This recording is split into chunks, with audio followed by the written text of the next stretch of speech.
예수님께서 이 땅에서 이제 공생의 사역을 시작하실 때 첫 번째로 하신 말씀이 회개하, 때가 찼다, 하나님의 나라가 가까이 왔다, 회개하여라, 복음을 믿어야 라고 말씀을 하십니다. 그러니까 복음을 믿는 그 믿음 안에는 반드시 동반되는 행위가 하나가 있는데 바로 회개라는 거예요. 하나님의 나라는 회개 없이는 들어갈 수가 없습니다. 그리고 하나님의 나라는 회개 없이는 살아낼 수가 없습니다. 우리에게 주님께서 너가 매일 일용할 양식을 나에게 구하면 내가 매일 일용할 양식을 공급하겠다라는 기도가 이전에 나왔듯이 우리에게는 매일매일 우리를 향한 용서의 은혜가 주어져야만 우리가 짓는, 우리가 범죄하는 죄에서부터 해방된 평안을 누리고 살 수가 있습니다. 더 나아가 우리가 우리를 향한 하나님의 용서를 우리 안에서만 갖고 있는 것이 아니라 세상에서 나에게 죄를 짓는 사람에게도 이 용서를 실천해야 할 때만, 적용할 때만 우리는 세상 속에 깊숙하게 뿌리내린 보응과 복수의 순환을 용서로 멈출 수가 있습니다. 그때 우리는 천국에 들어가는 것을 뛰어넘어서 예수님께서 산상수훈에서 말씀하시는 하나님의 나라를 우리가 삶 속에서 경험할 수가 있습니다. 오늘은 주기도문의 5번째 기도인 용서에 대한 기도를 세 부분으로 나눠서 설교를 할 겁니다. 첫 번째는 회개의 기도입니다. 회개의 기도. 두 번째는 용서의 기도입니다. 마지막으로 세 번째는 용서의 동력이신 예수 그리스도를 우리가 살펴보고 설교를 마치도록 하겠습니다. 먼저 회개 기도입니다. 자, 여러분은 언제 마지막으로 하나님께 진심으로 회개해 보셨습니까? 언제 마지막으로 하나님께 내 죄를 고백해 보셨나요? 물론 우리의 마지막은 방금 전이겠죠. 우리는 예배 전에 자주 회개하는 기도를 제가 인도하기 때문입니다. 그러나 이 예배 말고요, 여러분들이 삶 속에서 진심으로 예수 그리스도께 언제 진심으로 마지막으로 회개해 보셨습니까? 기독교는 내 죄를 고백하고 예수 그리스도를 영접하면 이전에 우리가 지은 죄, 그리고 오늘 우리가 한 주 동안 지은 죄, 그리고 더 나아가 우리가 미래에 지을 죄까지 하나님께서 용서하신다는 것을 전제로 합니다. 그래서 우리는 예수 그리스도를 주로 고백하고 내가 내 삶의 이전의 삶에서 회개하고 그를 주로 고백하고 따르는 삶을 통해 우리는 구원받았다고 이야기합니다. 그런데 문제는, 그런데 왜 성경은, 그리고 예수님은, 그리고 왜 기독교는 계속해서 우리에게 회개를 요청할까요? 왜 이후의 죄도 용서받았다고 분명하게 이야기를 하면서 왜 우리에게는 날이면 날마다 회개를 해야 된다고 우리가 권면할까요? 자, 그 이유를 쉽게 한 문장으로 설명드리자면, 죄의 나를 방치하면 죄가 나와 하나님과의 관계 속에서 하나님의 사랑에 집중하지 못하게 하고 내 삶을 파괴하기 때문입니다. 죄를 고백하는 행위, 회개는 상처난 우리의 삶을 치료하는 일입니다. 회개가 무엇인지 보기 위해서 우리는 밧세바라는 여인을 간음하고 그의 남편을 우리아를 죽인 다윗의 회개가 기록된 시편 51편을 우리가 오늘 한번 살펴보려고 합니다. 자, 시편 51편 11절을 우리 다 함께 큰 소리로 한번 읽어보겠습니다. 시작. 주님 앞에서 나를 쫓아내지 마시고 주님의 성령을 나에게서 거두어 가지 말아 주십시오. 이것이 가장 중요한 회개의 목적입니다. 여러분, 죄는요, 끊임없이 우리와 하나님을 분리시킵니다. 다윗이 하나님을 몰랐을까요? 아니요, 다윗은 하나님을 알았습니다. 다윗은 십계명을 암송하는 사람입니다. 십계명을 암송하는 사람을 뛰어넘어 다윗은 창출, 레, 민, 신, 모세, 오경을 전부 암송하는 사람의 확률이 매우 높습니다. 그는 어릴 때부터 하나님을 경외하는 사람이었습니다. 우리도 마찬가지입니다. 여기에는 모태신앙이 있습니다. 여기에는 교회를 최소한 5년 이상 10년 넘게 다닌 사람들이 여기 있는 대부분일 겁니다.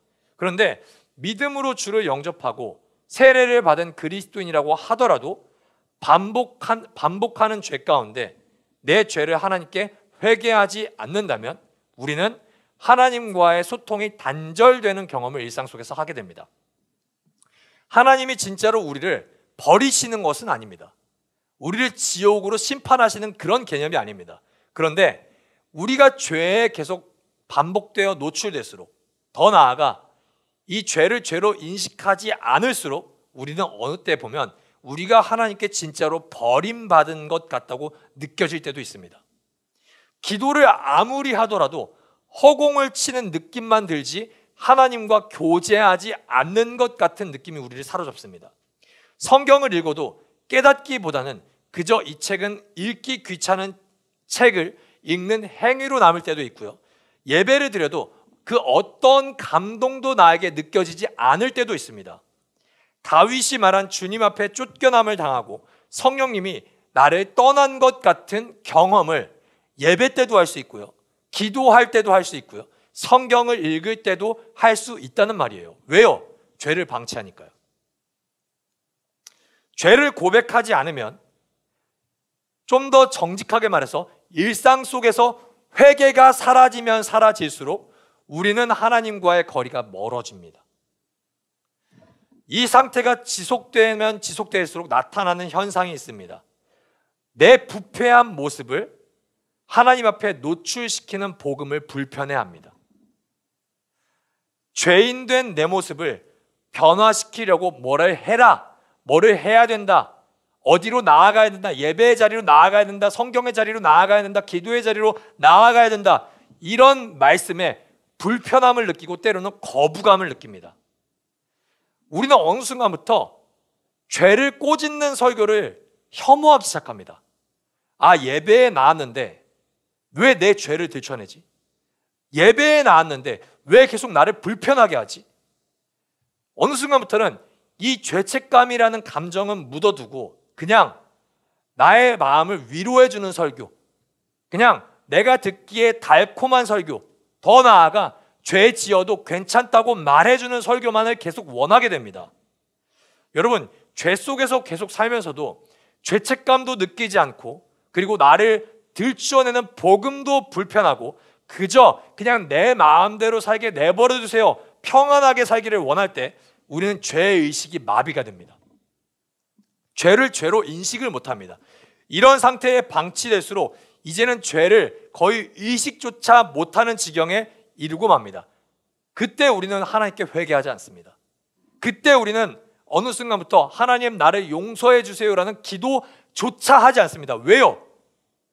죄를 죄라고 인식도 못하는데 어떻게 하나님께 용서를 구합니까?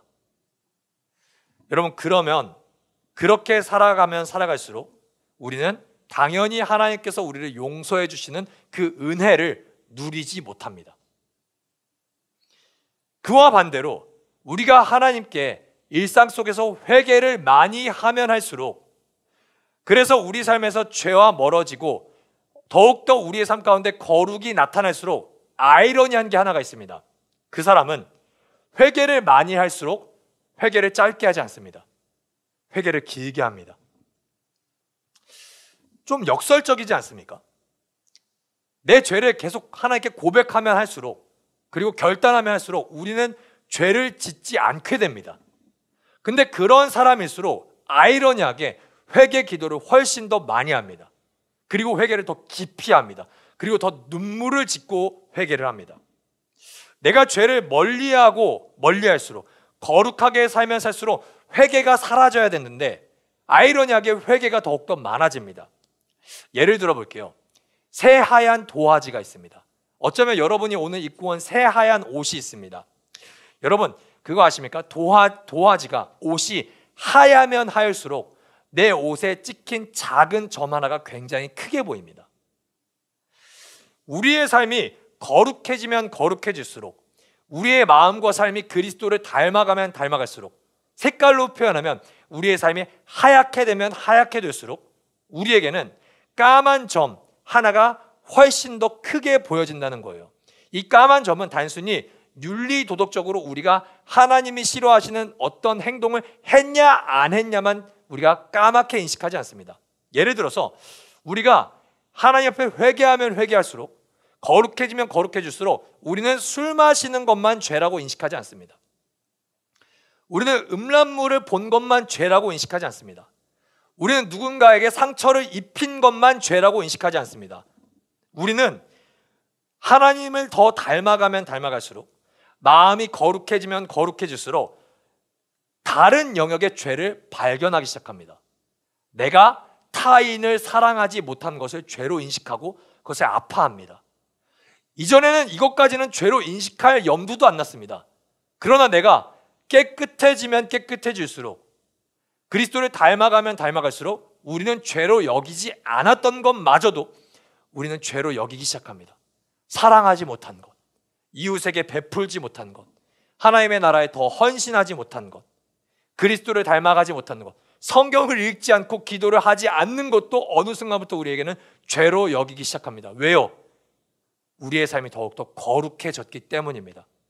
반대로 우리가 거룩을 잃어버리면 잃어버릴수록 우리는 이것을 죄로 인식하지 못할 뿐만 아니라 우리가 윤리 도덕적인 죄를 범할지라도 이것도 죄로 인식하지 못합니다. 여러분, 회개를 통하여 죄가 아닌 하나님과의 사랑의 관계를 깊이 누리면 누릴수록 우리는 하나님께서 우리를 위하여 자신의 아들을 주셨다는 사실, 그 아들로 우리의 죄를 용서하셨다는 사실에 감격하게 됩니다. 이 감격은 죄를 미워하는 마음과 그리고 우리가 하나님께 용서받았다는 마음을 동시에 증가시킵니다. 그 결과 내가 하나님께 받아들여졌다는 마음은 우리를 죄로부터 당당하게 합니다. 내가 이 인생 속에서 내가 두려워하는 마음이 아니라 내가 당당하게 하나님의 보좌를 찾아갈 수 있도록 우리를 인도합니다. 그와 동시에 우리의 노력으로 하나님께 용서받지 않았다는 말은 우리가 겸손하게 합니다. 내가 기도를 많이 했기 때문에, 내가 헌금을 많이 했기 때문에, 내가 하나님께 헌신했기 때문에 용서를 받는 것이 아니라 전적인 그리스도의 은혜로 우리가 용서받았다는 사실은 우리를 끊임없이 겸손한 사람의 자세로 살게 합니다. 자, 그렇다면 이제 회개의 본질을 알았다면 우리는 회개를 어떻게 해야 될까요?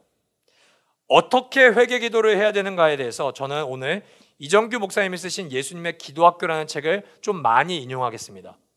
우리가 회개하는 방법에 대해서 이 책은 두 가지 방법을 제시합니다. 첫 번째, 벌을 받을까 봐 회개하지 말고 하나님을 사랑하게 해달라고 회개하자. 자, 시편 51편의 다윗의 회개, 이것을 저는 저와 여러분들이 지향해야 될 회개라고 설명하고 싶습니다. 뭐 해야 될 회개요? 지향해야 될 회개요. 자, 그렇다면 우리가 지향해야 되는 회개가 아니라 지양해야 되는 회개도 있겠죠. 자, 그것이 다윗과 함께 성경에서 등장하는 사울의 회개를 제가 여러분들께 설명하고자 합니다. 사무엘상 15장이라는 성경을 보면요, 사울이 하나님께 불순종하는 장면이 등장합니다. 하나님께서 사울에게 명령하십니다. 아말렉이라는 족속과 전쟁을 하는데 이 전쟁에서 너에게 승리를 줄 거다. 그런데 이 전쟁에서 승리했을 때 너는 그 어떤 것도 남기지 않고 진멸해야 된다. 히브리어는 이것을 헤렘이라고 말합니다. 그런데 이 사울이 어떻게 불순종하냐면은 하나님께서 승리를 이루게 하시는데 아말렉과의 전쟁에서 이깁니다. 그런데 그는 그 모든 사람들과 가축을 진멸하지 않습니다. 그는 포로를 사로잡아서 데려오고 그리고 가축을 전리품으로 가져옵니다. 왜일까요? 여기서 왜가 중요합니다. 자신의 승리를 자랑하기 위해서입니다. 내가 이렇게 뛰어난 능력으로 이 전쟁에서 승리해서 왔어. 나의 백성들아, 이걸 보렴. 나는 하나님이 선택하신 왕이란다. 자, 그의 마음을 간파한 사무엘이 사울이 승리를 기념하는 제사를 지내지 않겠다고 사울에게 선포합니다. 왕이시여, 당신이 돌아왔지만 나는 당신의 승리를 기념하는 예배를 하나님께 드리지 않겠습니다. 여러분, 사울이 전쟁을 이길 수는 있습니다. 근데 사울이 할 수 없는 게 있습니다. 그게 뭘까요? 제사입니다. 예배는 제사장이 있어야 됩니다. 그래서 사울이 그 사무엘의 음성을 듣고 회개합니다. 사무엘상 15장 24절 다 같이 한번 읽어보겠습니다. 시작. 사울이 사무엘에게 간청하였다. 말씀을 어겼습니다. 내가 군인들을 두려워하여 그들이 하자는 대로 하였습니다. 여러분, 이 성경 구절만 읽었을 때 목사님, 도대체 이게 뭐가 이상한 회개입니까? 자신의 죄를 자백하잖아요. 이렇게 해석할 수 있습니다. 그런데 그 뒤에 바로 이야기하는 25절을 보면은 얘기가 달라집니다. 25절 한 번 더 보겠습니다. 시작.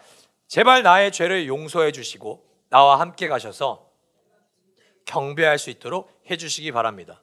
여러분, 이 성경 구절을 보면은 더 이해가 안 되는 게 있습니다. 목사님, 도대체 이게 뭐가 이상합니까? 제발 나의 죄를 용서해 달라고 기도하잖아요. 우리도 그 기도를 하잖아요. 그리고 나와 함께 가셔서 내가 주님께 경배할 수 있도록 해주시길 바라는, 예배를 드리게 해달라는 사울의 그 회개가 뭐가 이상한 거예요? 라고 해석할 수가 있습니다. 그런데 우리가 이것을 정확하게 해석하기 위해서는 왜 사울이 예배하고 싶은지를 알아야 됩니다. 자, 여기서 주님께 경배할 수 있도록 해주시기 바랍니다.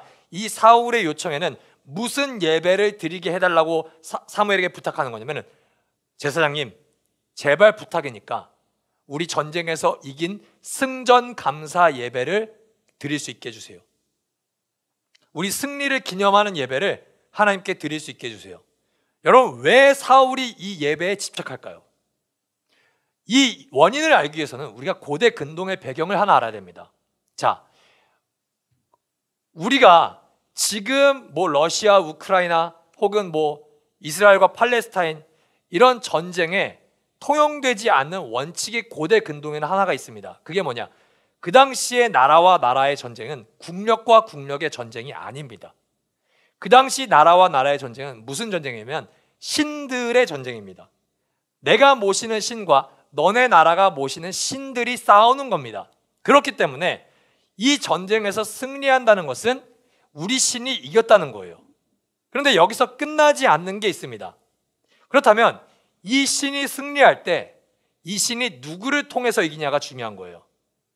그게 누굴까요? 왕입니다. 그래서 이 전쟁에서 승리했을 때 사울이 원하는 그 고백은, 그치, 우리가 믿는 하나님이 진짜 신이지, 그 신이 선택한 사람이 바로 나야. 이것을 나는 예배를 통해, 제사를 통해 사람들에게 인정받고 싶어. 이 제사를 통해 나는 사람들에게 박수받고 싶어. 이 제사를 통해 나는 사람들에게 인기를 얻고 싶어. 명예를 얻고 싶은 겁니다.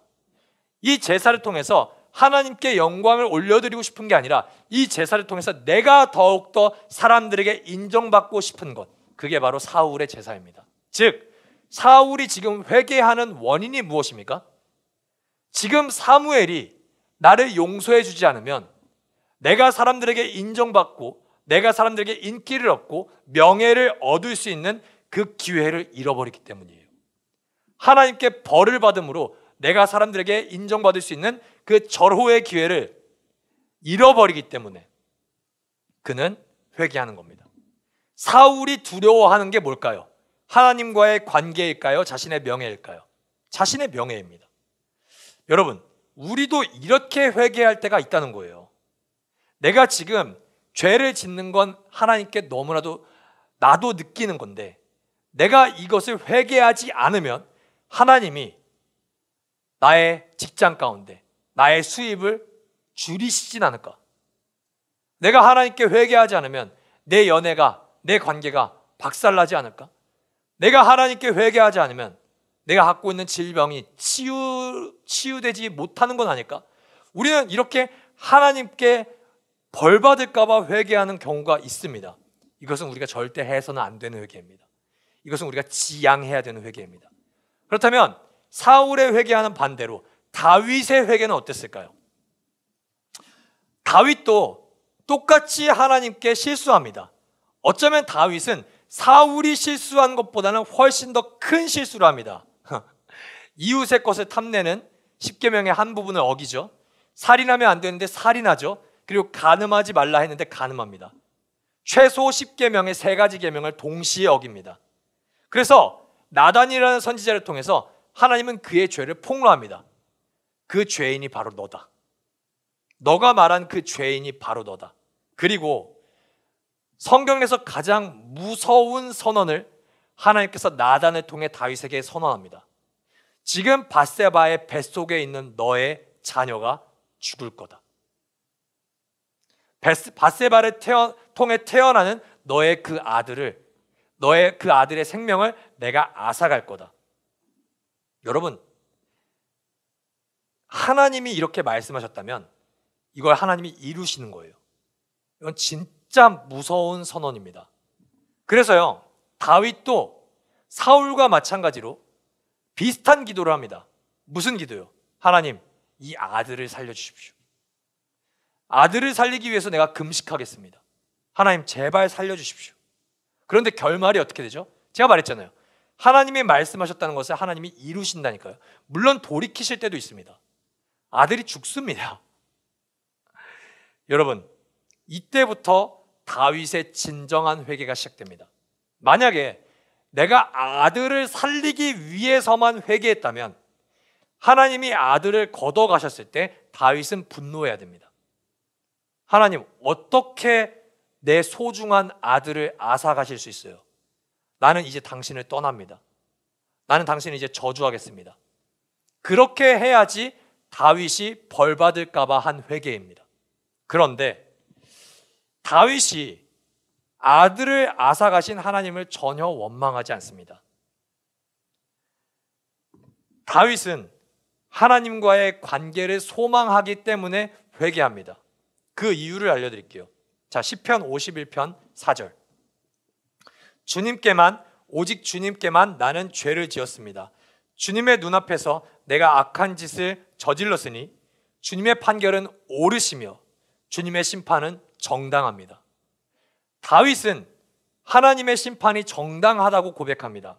더 나아가 51편 11절에서 주님 앞에서 나를 쫓아내지 마시며 주님의 성령을 나에게서 거두어가지 말아 주십시오 라고 다윗은 새로운 아들을 소망하는 것이 아니라, 아들의 아버지 생명을 소망하는 것이 아니라 주님께서 나를 쫓아내지 말아달라고 주님과의 관계를 소망합니다. 아이를 잃은 후에 그가 고백하는 것에 이 모든 이유가 담겨져 있습니다. 사무엘하 12장 22절에서 23절, 우리 다 함께 읽어보겠습니다. 시작.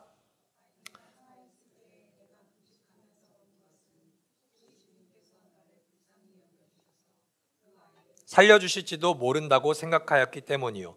그러나 이제는 그 아이가 죽었는데 무엇 때문에 내가 계속 금식하겠소? 내가 그를 다시 돌아오게 할 수가 있겠소? 나는 그에게로 갈 수 있지만 그는 나에게로 올 수가 없소. 아들을 잃었습니다. 그러나 하나님의 안에서의 관계를 붙들고 있다면 그는 다시 아이를 만날 수가 있습니다. 하나님과의 관계를 잃지 않으면 결국에 내 죄 때문에 잃어버린 아이도 다시 찾을 수가 있다는 말입니다. 그러나 여기서 그가 하나님을 잃으면 그는 모든 것을 잃게 됩니다. 참된 회개는 벌을 피하는 것이 아닙니다, 여러분. 참된 회개는 다시 하나님과의 사랑의 관계로 나아가는 겁니다. 두 번째입니다. 십자가를 바라보면서 용서를 구하십시오. 시편 51편 7편에서 9절을 우리가 보겠습니다. 우슬초로 나를 정결케 해주십시오. 내가 깨끗하게 될 것입니다. 나를 씻어주십시오. 내가 눈보다 더 희게 될 것입니다. 기쁨과 즐거움의 소리를 들려주십시오. 주님께서 꺾으신 뼈들도 기뻐하며 춤출 것입니다. 주님의 눈을 내 죄에서 돌리시고 내 모든 죄악을 없애주십시오.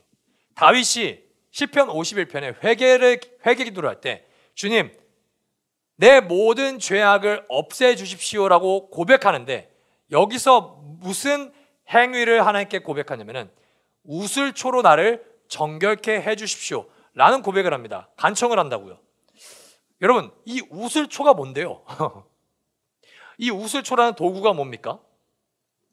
구약 성경에서 이 우슬초는 부정함을 없애는 의식에 사용되는 약초입니다.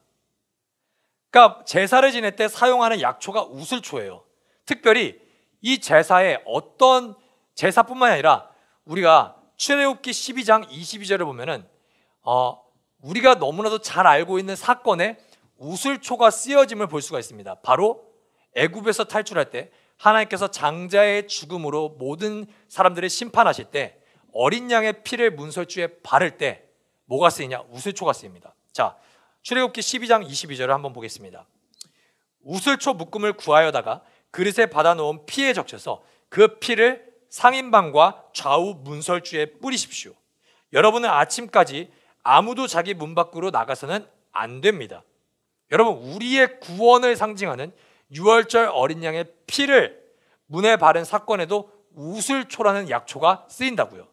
자, 히브리서 9장 22절에는 율법에 따르면 거의 모든 것이 피로 깨끗해집니다. 그리고 피를 흘림이 없이는 죄를 사함이 이루어지지 않습니다 라고 기록되어 있습니다. 즉 우슬초의 피뿌림은 십자가 위에서 예수 그리스도의 죽으심, 그의 보혈로 말미암아 이 땅을 살아가는 모든 죄인들의 죄가 용서받는다는 그리스도의 죽으심을 예표하는 사건이 바로 우슬초입니다. 이것이 바로 우리의 회개의 가장 중요한 지점입니다. 여러분, 회개는요 노력으로 이루어지는 것이 아닙니다. 뭐라고요? 회개는 노력으로 이루어지는 것이 아니라고요. 그러니까 우리는 회개를 할 때 늘 어떤 것을 진정한 회개로 우리가 인식하냐면은, 목사님, 슬픈 마음이 생겨요. 죄 때문에 슬픈 마음이 나를 지배해요. 목사님, 나는 오늘 회개를 할 때 눈물이 많이 났어요. 그리고 이전 주에 기도했던 것보다 더욱더 열심히 큰 목소리로 나는 하나님께 회개했어요. 여러분, 그렇게 해야 응답하십니까? 아니라고요. 아니라고요. 여러분들이 슬픈 마음을 갖지 않고 회개해도 하나님은 응답하십니다. 더 나아가 여러분들이 회개할 때 울지 않더라도 하나님은 여러분들의 회개에 응답하십니다. 이것을 조건으로 생각하면 우리는 두려움이 찾아옵니다. 무슨 두려움? 오늘 회개할 때 눈물이 안 나. 오늘 회개할 때 슬픈 마음이 안 나. 하나님이 내 회개를 받지 않으실까? 우리는 이러한 행동으로 조건을 회개를 설정하면 이 행동이 수반되지 않을 때 우리는 오늘 기도는 종쳤다. 오늘 기도는 하나님이 받으시지 않겠구나. 스스로 자책하는 기도를 생성합니다. 여러분, 기억하십시오. 하나님이 우리를 용서해 주시는 이유는 여러분의 노력에 자격이 있는 것이 아닙니다. 하나님이 우리의 회개에 응답하시는 이유는 오직 예수 그리스도의 십자가 때문입니다. 물론 우리가 회개를 할 때는 눈물을 흘리지 않아도 되지만, 노력하지 않아도 되지만, 우리가 슬픈 마음을 갖지 않아도 되지만 한 가지 조건이 있습니다. 진실된 마음으로 회개하십시오. 옆 사람이 그냥 하니까, 목사님이 시키시니까 하는 회개 말고요, 내 죄를 정직하게 바라보고 진실되게 하나님께 아뢰어야 됩니다. 수치스럽죠. 부끄럽죠. 그러나 그 모든 행동과 그 모든 우리의 넘어짐을 모두 진실되게 하나님 앞으로 가져가야지 하나님이 진실된 회개를, 용서를 우리에게 베푸실 수가 있습니다.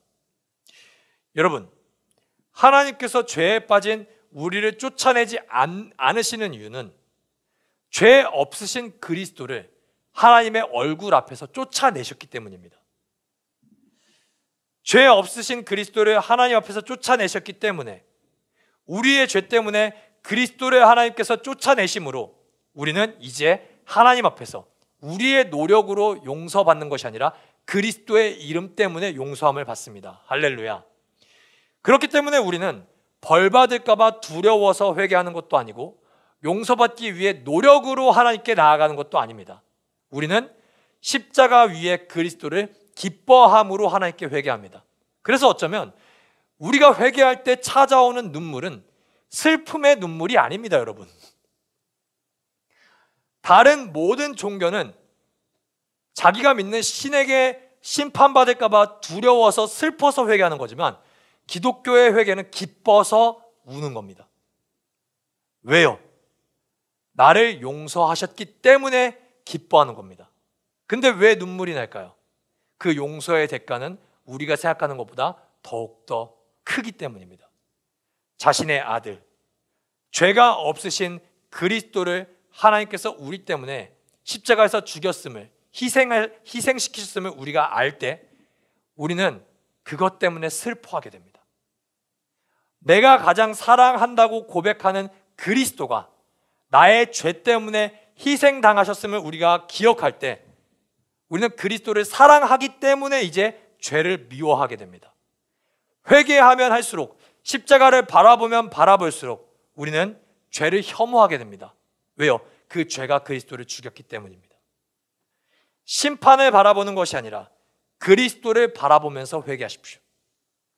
그리스도의 십자가를 바라보면 바라볼수록 우리의 죄는 그 십자가에 함께 못 박히는 경험을 여러분들이 반드시 하게 될 겁니다. 그리스도를 사랑하면 사랑할수록 우리는 이제 죄를 사랑하지 않게 됩니다. 반면 우리가 그리스도를 찾지 않으면, 십자가를 찾지 않으면 않을수록 우리는 죄와 가까워집니다. 그러니 사랑하는 라이트하우스 일상가족 여러분, 십자가를 바라보십시오. 날이면 날마다 우리를 용서하신 그리스도의 십자가를 바라보며 기뻐하십시오. 슬픔으로 우는 것이 아니라 기쁨의 눈물로 회개할 때 우리는 죄에서 멀어지게 될 줄 믿으시기를 주님의 이름으로 축복합니다. 두 번째, 회개의 기도는 회개의 기도에서 끝나지 않습니다. 오늘 우리에게 주님께서 가르쳐 주신 기도는 용서의 기도의 자리까지 나아가게 합니다. 사실 우리의 죄를 하나님께 고백하고 회개하는 기도, 그래서 하나님이 나를 용서해 주시는 기도는 몇 번이라도 할 수 있습니다.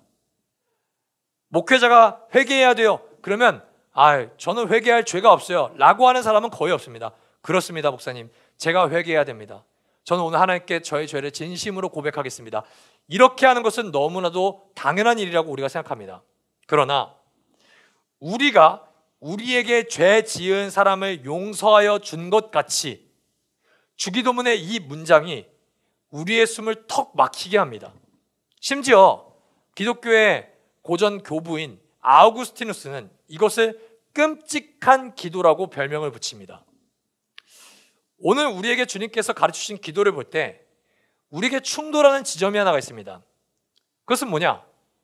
목사님, 제가 라이트하우스 일산에 온 순간부터 오늘까지 목사님은 나에게 분명 오직 예수 그리스도를 믿는 믿음으로 의롭다고 여김을 받는 이신칭의의 복음을 나에게 늘 말했잖아요. 근데 왜 이제 와서 내가 다른 사람을 용서한 것 같이 하나님이 나를 용서하신다고 말해요?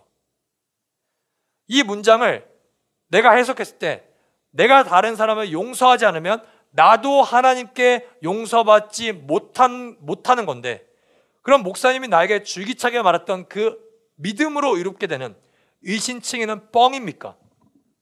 라고 말할 수 있습니다. 여러분, 뻥일까요? 그렇지 않습니다. 오직 우리가 예수 그리스도를 믿는 믿음으로 하나님께 용서받고 의롭다함을 받는 것은 우리가 세상 끝날까지 변하지 않는 복음의 진리입니다. 그런데 예수님이 주기도문의 기도를 가르쳐 주시자마자 하신 말씀이 뭔지 우리 마태복음 6장 14절에서 15절을 함께 볼게요. 자, 다 같이 읽겠습니다. 시작.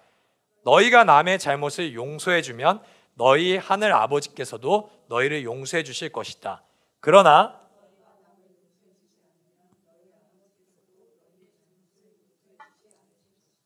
이 문장을 봤을 때 우리는 더욱더 혼란스럽습니다. 맞잖아요, 목사님. 내가 저 사람, 나에게 상처를 입힌 사람을 용서해 주지 않으면 하나님 아버지께서 나를 용서해 주지 않는다고 기록되어 있는데요, 우리가 여기서 이 구절에서 자세하게 보아야 될 단어가 하나 있습니다. 지금 마태는 하나님을 어떤 분으로 부릅니까?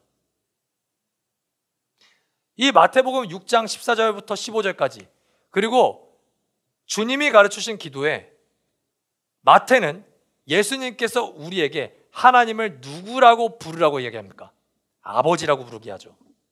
근데 우리는 하나님이 나를 용서하지 않을 거야 라는 이 말씀을 뭐라고 생각하냐면 법정에서 재판장이 나에게 하는 선언이라고 생각합니다. 이 말씀은 법정에서 판사가 죄인에게 하는 선언이 아닙니다, 여러분. 이 말씀은 가정에서 아버지가 자녀에게 말하는 말씀입니다. 자, 너가 타인을 용서하지 않으면 너는 내 자녀가 아니야 라는 말씀이 아닙니다. 너는 타인을 용서하지 않으면 구원 못 받아 라고 이야기하는 게 아니에요. 그렇다고 너가 타인을 용서하지 않아도 돼 라고 말하는 것은 더더욱 아닙니다. 이것을 예로 한번 들어볼게요. 저희 가정에는 자녀가 한 명밖에 없어요. 그래서 오늘 다자녀이신 우리 예진 성도님의 가정을 예로 한번 들어보겠습니다. 예진 성도님의 가정에는 4자녀가 있습니다. 그 중에 첫째 자녀의 이름 봄이와 그리고 둘째 자녀 여름이를 예로 들게요. 자, 봄이와 여름이가 싸웁니다.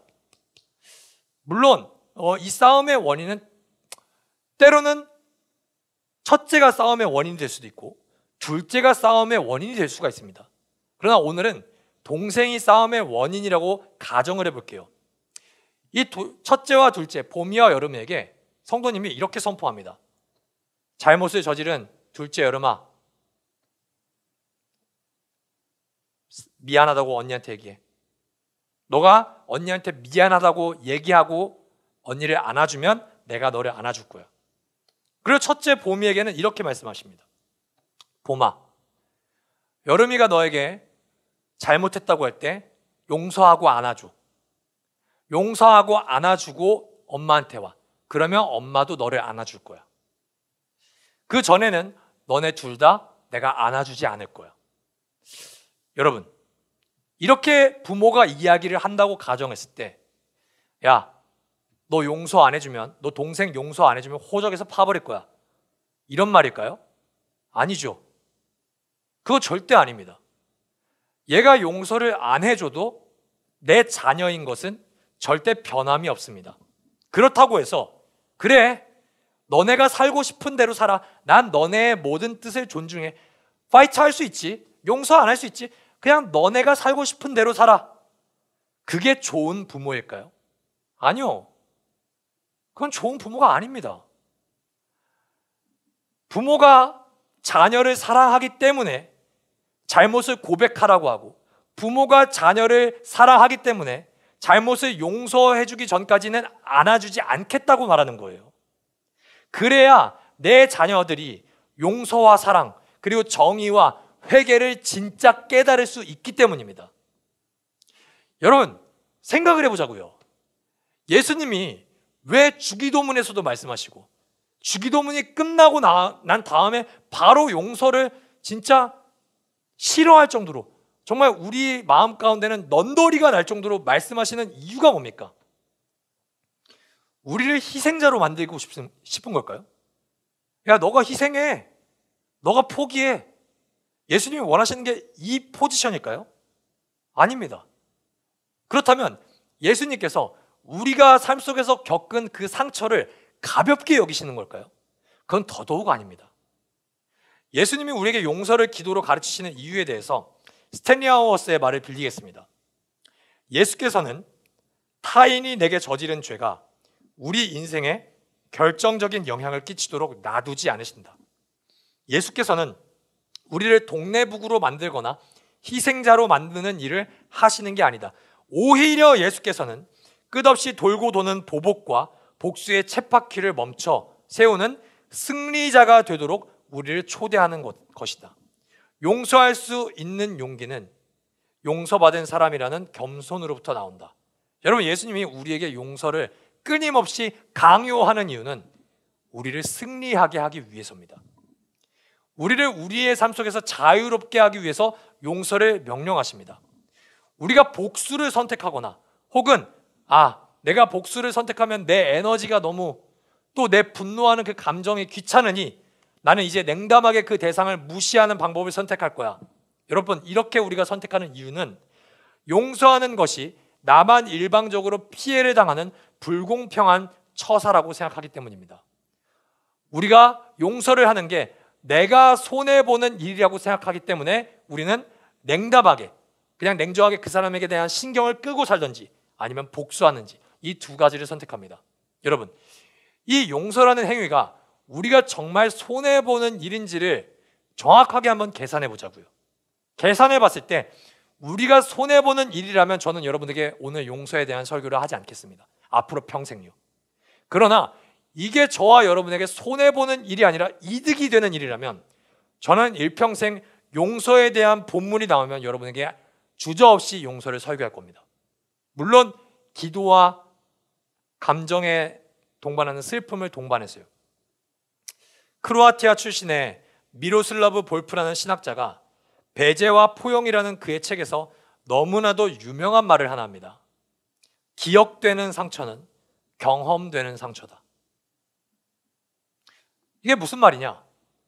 과거에 나에게 벌어진 일, 과거에 나에게 입힌 상처를 기억하면 기억하는 한 그것은 계속 우리를 아프게 하는 현재적 경험으로 우리에게 찾아온다는 겁니다. 여러분, 과거에 나에게 입힌 상처는 이제 끝난 일입니다. 근데 그 과거에 종료된 상처를 우리는 계속 기억합니다. 용서한 경험으로 끝내는 것이 아니라 계속해서 나를 괴롭혔던, 나에게 상처 줬던 그 경험으로 기억하면은 우리는 현재를 살아가는 오늘도 그 고통스러운 과거에 매여 있게 됩니다. 정신적으로, 영적으로 성장해야 되는데 자유를 누리고 계속해서 기쁨을 추구해야 되는 나의 삶이 이전의 고통에 갇혀버립니다. 분명히 나에게 고통을 줬던 일은 과거의 일인데 그 사람이 오늘도 나를 계속해서 고문합니다. 그렇다고 나랑 오늘 같이 있습니까? 아니요, 나랑 오늘 같이 있지 않습니다. 나와 마주친 적도 오래됐습니다. 더 이상 그날 나와 그 사람이 마지막으로 만난 날 이후로는 나에게 계속해서 새로운 상처를, 새로운 경험을, 새로운 피해를 안겨주지 않습니다. 그러나 계속해서 우리 마음속에서 괴롭힙니다. 우리를 과거에 있었던 미움과 분노의 원한 속에, 그 감옥 속에 가두는 거예요. 그런 상처는 계속 오늘의 우리를 분노로 인도합니다. 그런 과거의 상처 때문에 내 인생이 오늘도 불행해졌다고 느낍니다. 마치 과거의 상처가 우리를 통제하는 것 같습니다. 내게 상처 입힌 대상을 향해서 욕짓거리를 뱉고 저주한다고 해서 놀랍게도 그 사람은 오늘 나와 마주치는 삶을 살지 않기에 그 어떤 피해도 입지 않습니다. 오히려 그 사람을 향해 저주하면 저주할수록, 욕을 하면 욕을 할수록 내 감정만 더 피해를 입고 손해를 입는 기분입니다. 여러분, 이것만큼 손해보는 일이 어디 있습니까? 용서를 하지 않는 것은 내가 승리를 하는 것을 누리는 것이 아니라 내가 완벽한 패배를 경험하게 하고 내가 완벽하게 가장 큰 손해를 오늘도 경험하게 하는 일입니다. 여러분, 오늘 여러분들이 저의 설교를 혹은 여러분들이 성경을 읽고 용서에 대한 결단을 한다고 하더라도 상처를 줬던 대상을 생각하면 그 결단이 희미해지고 다시금 분노가 올라오고 용서에 대한 감정이 희미해질 수도 있습니다. 그렇다고 해서 여러분 자신을 너무 자책하지는 마십시오. 이미 여러분들이 기도를 통해서 그래, 내가 계속 손해보고 있고 내가 더 인생에서 가장 큰 피해를 입는 것 같으니까 결단한다. 이 결단을 한 번이라도 해본 것만으로도 하나님께서는 이제 우리 속에서 새로운 일을 시작하십니다. 반대로 우리가 결단하고 상대방에게 실제적으로 대화를 통해 용서를 선언할 수도 있고, 그리고 기도를 통해 하나님, 나는 이제 그 사람을 용서할게요 라고 기도할 수도 있습니다. 그런데 우리 속에 있는 마음의 앙금이 용서했다고 해서 그 즉시 무슨 마법처럼 샥 사라지지도 않습니다. 우리 속의 앙금은 계속해서 남아있을 확률이 큽니다. 그러나 걱정하지 마십시오. 우리가 하나님의 원하시는 일을 선택했다면 이제 하나님께서 직접 우리의 선택 속에서 우리의 그 남아있는 앙금을 서서히 없애실 것입니다. 그 하나님의 일하심을 신뢰하는 여러분이 되기를 주님의 이름으로 축복합니다. 용서는 미움과 원한의 감옥에 갇힌 나를 해방하는 행위입니다. 그리고 더 나아가 기독교의 용서는 나만을 해방하는 행위가 아닙니다. 상대방의 삶을 변화시키는 도구로도 사용됩니다. 가장 좋은 예로 레미자레바를 한번 생각해 보십시오. 빵을 훔친 장발장이 이제 감옥에서 나와서 이제 미리엘 주교의 은쟁반을 훔치셔. 근데 경찰에게 붙잡힙니다. 그리고 주교에게 끌려오죠. 그런데 그 주교는 어떻게 합니까? 내가 분명히 이 촛대도 가져가라고 했잖아요. 왜 안 가져갔어요? 이 촛대도 가져가세요. 여러분, 이 주교는 이 도둑질한 장발장에 자신에게 손해를 입힌 장발장을 완전히 용서합니다. 그때 이 용서가 어떻게 됩니까? 미리엘만 해방시키지 않습니다. 장발장을 해방시킵니다. 장발장의 삶을 송두리째 변화시킵니다. 증오와 복수를 따라 살기로 결정한 장발장의 인생을 이제 은혜와 베품의 삶으로 결정하게끔 그의 사람을 변화시킵니다. 우리의 용서가 그렇습니다. 나 자신을 해방시켜줄 뿐만 아니라 우리는 용서를 하는 상대방 역시 새로운 사람으로 변화시키는 힘을 갖고 있습니다. 물론 우리의 용서를 상대방이 하찮게 여길 수도 있습니다. 우리가 큰맘 먹고 기도와 결단을 통해서 내가 널 용서해 했을 때 상대방이 네가 뭔데 날 용서해? 서로 쌍방으로 피해를 입혔잖아. 야, 나만 널 피해줬어? 너도 날 피해줬어. 이렇게 할 수도 있습니다. 이렇게 할 확률이 높습니다. 여러분, 그런데 이제 그 사람을 변화시키는 일은 내가 하는 일이 아닙니다. 그 사람을 변화시키는 일은 하나님이 하실 일입니다. 우리가 해야 될 일은 우리가 그 사람에게 용서를 선포하는 일까지가 전부입니다. 사랑하는 여러분, 용서를 선언하십시오. 이 말이 여러분에게 폭력적으로 들릴 수도 있습니다. 그러나 저는 여러분을 사랑하기 때문에 선언하고 싶습니다. 여러분들이 용서를 선언할 때 여러분들의 삶이 변합니다. 여러분들의 용서를 선언할 때 그 사람도 자유하게 해줄 수 있습니다. 그 자유한 하나님의 나라를 여러분들이 경험하기를 주님의 이름으로 축복합니다. 마지막입니다. 목사님이 아무리 설교해도 나는 용서하지 않을 거예요. 목사님이 아무리 설교해도 내 안에서 용서를 하고자 하는 마음이 생기지가 않아요. 그럼 어떻게 할까요? 어떻게 하면 나는 용서의 자리를 나아갈 수 있을까요? 이렇게 그냥 나는 평생 누군가를 용서하지 못하고 하나님께도 용서받지 못하는 사람으로서 살아가야 될까요? 아니요, 그렇지 않습니다. 오늘 본문 우리에게 죄 지은 사람을 용서하여 준 것 같이 라고 번역한 성경 구절은 사실 원어로 번역하면 우리에게 빚진 자를 탕감하여 준 것 같이 라고 해석하는 게 가장 정확합니다. 주기도문은 우리가 우리에게 죄 지은 자를 사하여 준 것 같이가 사실 아닙니다. 우리가 우리에게 빚진 자를 탕감하여 준 것 같이 우리의 빚을 탕감하여 주십시오 라고 해석하는 게 가장 정확합니다. 마태라는 사람은 이 죄라는 단어를 죄로 해석하지 않고 빚이라고 씁니다. 오페일레마라는 단어를 의도적으로 사용합니다.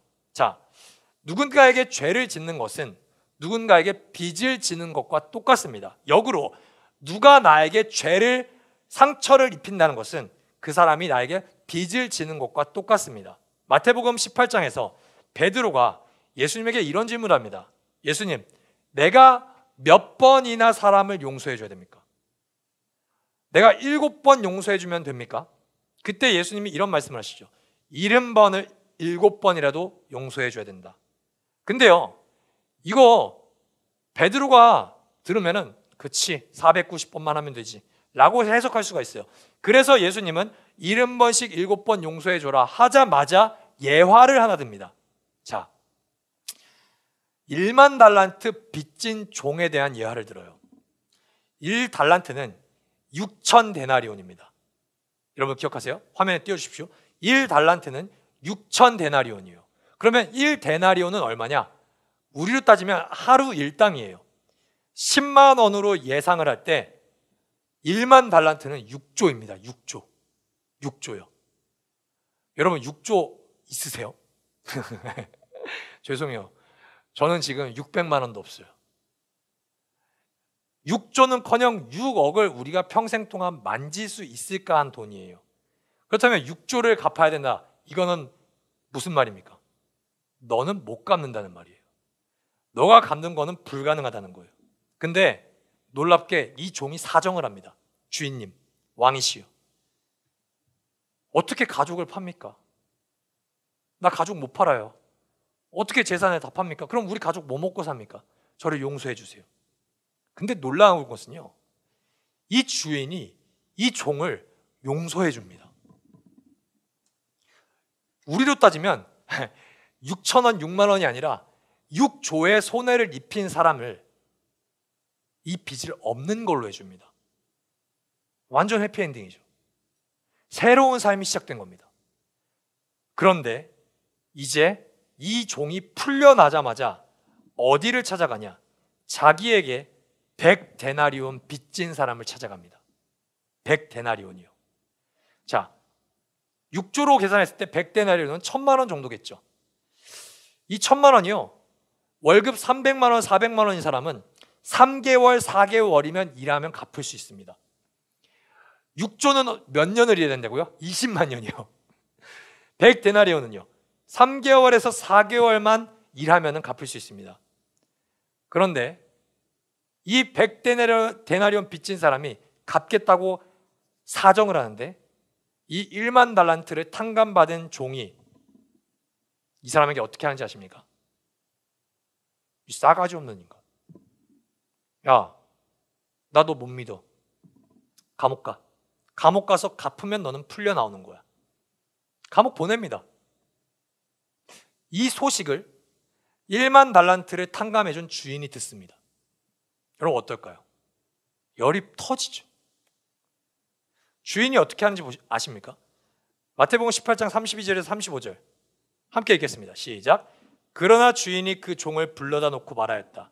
이 악한 종아, 내가 애원하기에 나는 너에게 그 빚을 다 없애주었다. 내가 너를 불쌍히 여긴 것처럼 너도 내 동료를 불쌍히 여겼어야 할 것이 아니냐. 주인이 노하여 그를 형무소 관리에 넘겨주고 빚진 것을 다 갚을 때까지 가두어 두게 하였다. 너희가 각각 진심으로 자기 형제 자매를 용서해 주지 않으면 나의 하늘 아버지께서도 너희에게 그와 같이 하실 것이다. 여러분, 우리가 용서를 할 수 있는 이유, 아니 우리가 용서를 해야만 하는 이유가 무엇입니까? 여러분이 받은 용서 때문입니다. 우리가 용서를 거부하면 거부할수록 우리는 하나님께서 우리에게 주신 일반 달란트를 탕감해 준 용서가 얼마나 큰지를 경험할 수가 없습니다. 그 은혜를 삶 속에서 체험할 수가 없습니다. 그렇다면 용서할 수 있는 힘이 어디서 나옵니까? 우리를 용서하신 그리스도로부터 나옵니다. 십자가에서 1만 달란트의 빚보다 더 큰 빚을 그리스도께서 우리에게 어떻게 탕감했는지 보고 오늘 설교를 마치도록 하겠습니다. 요한복음 19장 30절 우리 마지막으로 다 같이 한번 읽겠습니다. 시작. 예수께서 신 포도주를 받으시고서 다 이루었다고 하신 말씀 뒤에 머리를 떨어뜨리고 숨을 거두셨다. 다 이루었다. 우리에게 너무나도 익숙한 예수님이 십자가에서 하신 말씀입니다. 근데요, 이 다 이루었다는 말은 우리 성경에는 다 이루었다지만 헬라어 원어로 보면은 테텔레스타이라는 단어를 씁니다. 이 말은 다 지불했다는 말이에요. 자, 이 테텔레스타이, 우리말로 다 이루었다는 이 단어는 고대 사회에서는, 그 당시 사회에서는 영수증에 보통 마지막에 적는 단어입니다. 어디예요? 영수증에 적는 단어예요. 내가 이 사람에게 빚이 있어요. 근데 내가 이 사람의 빚을 다 청산해요. 그러면 이제 빚을 줬던 이 주인은 이 채무자에게 테텔레스타이 적어서 줍니다. 이제 너는 자유야. 이제 너는 나에게 빚이 하나도 없어. 근데 이 예수님께서 이 십자가에서 테텔레스타이를 선언합니다. 예수님이 숨을 거두실 때 이 예수님께서 하나님께, 그리고 우리 모든 죄인들에게 선언하는 겁니다. 하나님, 이제 이 사람들의 죄의 빚은 내가 다 갚았습니다. 이제 나의 십자가를 믿는 이 모든 죄인들은 당신에게 빚이 없습니다. 그러니 내 이름으로 당신에게 찾아오는 모든 이들을 당신은 나와 동일하게 사랑해 주십시오. 하나님은 우리가 갖고 있는 그 1만 달란트보다 큰 죄의 빚을 우리에게 청구하실 수 있었습니다. 김영훈의 죄에 진노와 심판의 저주로서 청구하실 수 있었습니다. 그런데 하나님은 우리에게 그런 방식으로 청구하지 않으십니다. 내가 너의 빚을 갚을게. 내 아들을 십자가에서 죽임으로 너가 갖고 있는 모든 빚을 내가 다 탕감할게. 여러분, 여러분에게는 이 용서가 어느 정도의 크기입니까? 여러분에게는 이 용서가 그냥 기독교 처음에 믿을 때, 예수 믿을 때, 나 이제 영접했으니까 나 이제 죄 없어요, 이 정도 크기의 용서입니까? 여러분에게 이 은혜는 어느 정도의 크기입니까? 여러분에게 이 죄를, 우리의 죄를 용서하시기 위해서 하나님께서 지불한 값의 크기는 어느 정도의 값입니까? 100데나리온 정도밖에 안 됩니까? 주일 성수의 그 값밖에 안 됩니까? 그냥 11조하는 그 정도 값어치밖에 안 됩니까? 아니요. 이 값의 크기는 우리가 타인을 용서해야만 하는 값, 그 값에까지 이르게 합니다. 사랑하는 라이트하우스 일상 가족 여러분, 저와 여러분에게 주신 하나님의 아들, 그 생명의 은혜의 값을 묵상하십시오. 그 크기를 묵상하십시오. 이 무한한 하나님의 용서를 날마다 직면하십시오. 십자가 위에서 용서를 통하여 우리에게 하나님의 나라의 문을 여신 예수 그리스도를 따라 여러분 타인에게 용서를 선언할 때 저와 그 사람에게, 그리고 저와 여러분에게 이제 삶 속에서 하나님의 나라의 문이 펼쳐지기 시작합니다. 분노와 증오의 감옥에서 이제 탈출하십시오. 십자가 용서라는 열쇠로 이제 여러분을 얽매이고 여러분을 억압했던 그 용서하지 못함의 감옥을 탈출하시기를 주님의 이름으로 축복합니다.